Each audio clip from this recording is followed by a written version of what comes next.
Hello everybody, Captain Marty Brill here. Monday, December the 22nd. We are rolling right into Christmas. It's going to be a little bit warm, but I look at it this way. I either want it to be snow on the ground or I want it to be sunny and warm. What I really don't want is cold rain or anything like that. I don't think we're going to have to worry about that. Still got a little bit of fishing going on. I'll be right back to tell you where and what the possibilities are. Teachers Lair Marina in Hatteras Village is the closest spot on the Outer Banks to the Gulf Stream. Just inside Hatteras Inlet, Teachers Lair is fully loaded with bait, tackle, ice, snacks, and drinks for your fun-filled day out on the water. Want to get rigged up to catch the big one? Lee and the gang in the tackle shop can outfit you to catch whatever is eager to get hooked. To see the marina, the tackle shop, or to book a charter, go online to teacheslair.com. Teachers Lair Marina in Hatteras Village. Your fishing venture awaits. Come and experience fishing for the whole family aboard the Crystal Dawn at Pirates Cove Marina in Manio. The Crystal Dawn is a roomy 65-foot headboat,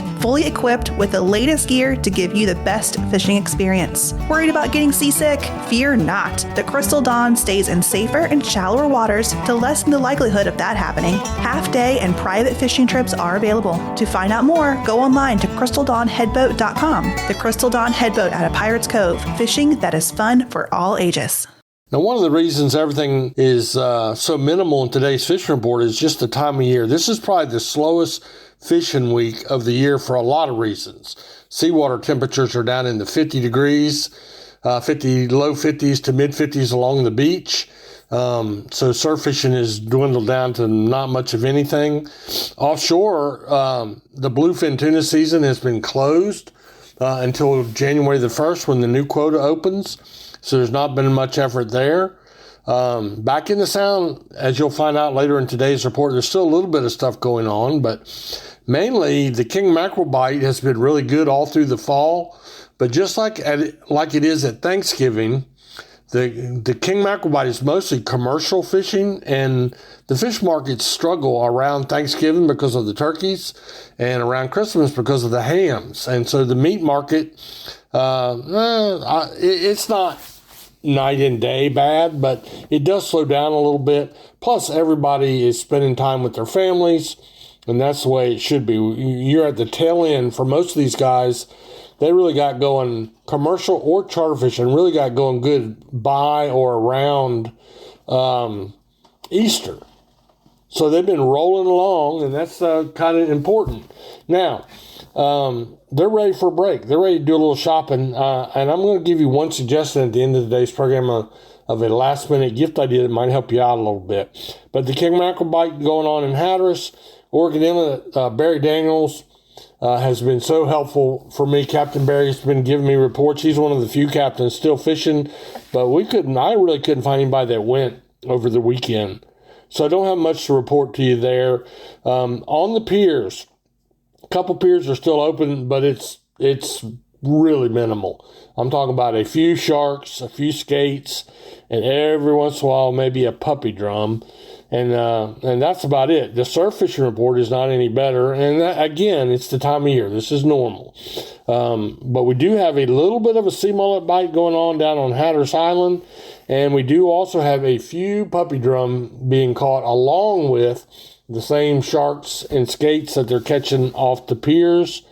So it's just not a whole lot to write home about. But I would have to say this. We've had a great summer and a great fall. We're now officially into winter. And, things are going to slow down like we said. But the sea mullet bite has been really good all through the month of the latter part of November and all the way through December up until now. Now it seems like it's slowed down to almost nothing. We'll take a little break. I'll come right back and talk to you about the backcountry. Are you ready for a fishing thrill like no other? Oh, there he is! There he is!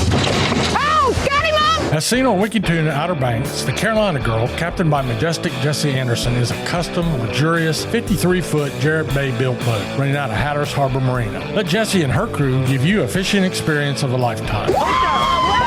To book a trip, go online to CarolinaGirlSportFishing.com. Carolina Girl Sport Fishing, your offshore adventure awaits. About the only game in town right now in the backcountry is the speckled trout bite. But it is a hard bite. As I've been saying, you need to know what you're doing. You need to be geared up properly. You need to know things about water clarity and temperatures. And it helps to have a side scanning sonar. Even on these inshore boats, they got them now. So that just helps you to find. And then when you do get in an area where there are some trout, you have to know the proper technique for getting one to bite an artificial bait, really is what it boils down to. But some of the guys that are good at it, especially the professional guides, are still having great speckled trout fishing. And I would say that's the way to go about that, is to approach a reputable, experienced, licensed, insured guide and go give it a try that way. It's like going to school in a way. You can shorten up the learning curve pretty quickly like that. And I did mention to you a last minute gift idea. This is something that I recommended and it goes really good. The state of North Carolina has a website called Go Outdoors North Carolina. And you can Google it and come to Go Outdoors North Carolina. And on that site, there's all kinds of stuff on there that tells you what's going on in the hunting and fishing areas of North Carolina. But that's where you can go to buy a hunting or fishing license. So if you want something that's affordable, like for instance, a deer hunting license will allow you to deer hunt all over the state. Get all your big game tags, everything. If you're a North Carolina resident, you can get that for about $45. Makes a nice Christmas gift, And then fishing licenses, the same way, from short-term licenses to seasonal licenses, very affordable. And you can go there and do all that online, print it out, and put it in a stocking, and it would make a really nice little Christmas gift. And then if you want to go hit one out of the park with the grandkids and your own children who begot those grandkids, I think that's the right word, get them a lifetime license. And when you're 1 or 2 years old, you can get a lifetime hunting or fishing or both license for a great price, and it's good for the entirety of their life. So keep that in mind. Any type of license you want to buy, you go to Go Outdoors North Carolina. And by the way, if you're a deer hunter, one of the things I love there is you can go and see what's been harvested from the deer or bear populations. I haven't looked for ducks or anything like that, but they keep a record of all that stuff as the game is checked in. There's a running tally county by county, so it's a really neat place to go and check out. Go Outdoors North Carolina. Meantime, I got a little bit of shopping left to do. I got a little bit of hunting left to do, as the deer and bear seasons will be going out on January the 1st. So I've been lucky. I've got one deer at home this year in Hyde County. I got one in Georgia on my little vacation trip I went on. But I'm really getting in the hankering to do some canning of venison. And I have never done it, but I have everything it takes. I have a big pressure cooker. I have all the jars from my garden canning I do. So I'm kind of hoping I'll get one more deer that I can try to do that with. So keep it in mind. Everything's going to wind up very quickly, and then it'll be a long, cold winter. So go have fun. Go shopping. Remember the reason for the season. That's really, really important. And keep your priorities and your gift giving and everything else with Christ in mind. That's why we're having Christmas. He was the greatest gift we could have ever gotten. And I'm really thankful that he's my Savior. So keep that in mind. Have a great Christmas.